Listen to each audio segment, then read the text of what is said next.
my name is Giselle, and today we're going to be doing a presentation on nuclear energy from uranium. What is nuclear energy?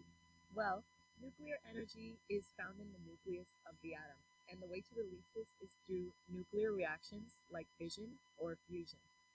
About 20% of our electricity today is actually made through these nuclear reactions. And though it doesn't release CO2, it does release radioactive nuclear waste, which makes people a little less prone to use it because they're afraid of radioactivity.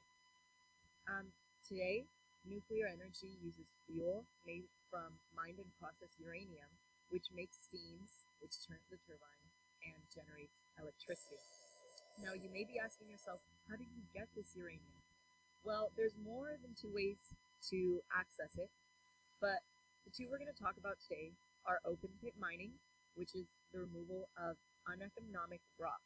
And this is less expensive, but it does leave a pretty large footprint, and it's only possible if the rock is near the surface. There's also underground mining, which is where the ore is drilled and then blasted to get at the deep concentrations of uranium. And though this has a smaller footprint, it is pretty expensive, and it poses a pretty big threat to the workers because the fumes can be damaging to their health. To enrich this uranium, the isotopes are separated, and the percent composition of uranium-235 is increased. Uranium waste is considered a high-level waste, which is very dangerous at first.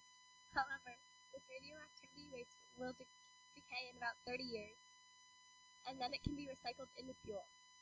About 30 million tons of nuclear waste is produced every year. There are problems with transporting nuclear waste. There's a lot of worry over potential accidents while transportation. This would cause the release of very hazardous radioactive materials into the surrounding environment. There's also worry about the health of the people that transport the material and the health of people that live along the routes of transportation. There are also strict laws regarding containers. They must follow complex directions and standards developed by the IAEA.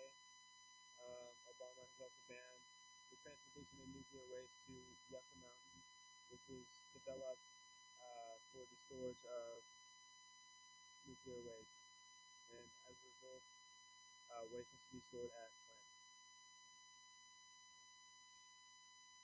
The future of nuclear technology is in a lot of debate right now because of the pros and cons, but we'll get into that later. But for the future of nuclear technology, it's liked because it offers alternatives to a limited fossil fuel supply that we have today. However, it also could cause a lot of political conflict because, like Giselle explained, with how uranium must be enriched in order for it to be used in these energy plants. Enriching uranium is also the process to make a uranium bomb or a nuclear bomb. So, which countries have the right to use this kind of energy, and which countries can be trusted to have it is also in debate as well. However, some of the positive things that come out of it is how, according to an MIT study, if by the year 2050 we increase the amount of power plants that we have today, we could reduce the carbon emissions by 1.8 billion tons. However, we also need to have more increased advanced safety standards. The pros and cons of nuclear energy: it's very cost efficient. It also continuously produces, and it doesn't rely upon any outside factors in the natural world like wind and solar does.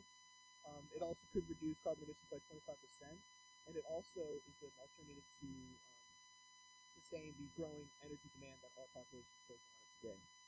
However, the cons: it's very dangerous with explosions and examples like Chernobyl. It requires constant maintenance. The waste is very radioactive, and it's a potential target for terrorists. And it also, like I spoke about before, it also is refining the uranium is in debate for which countries have the right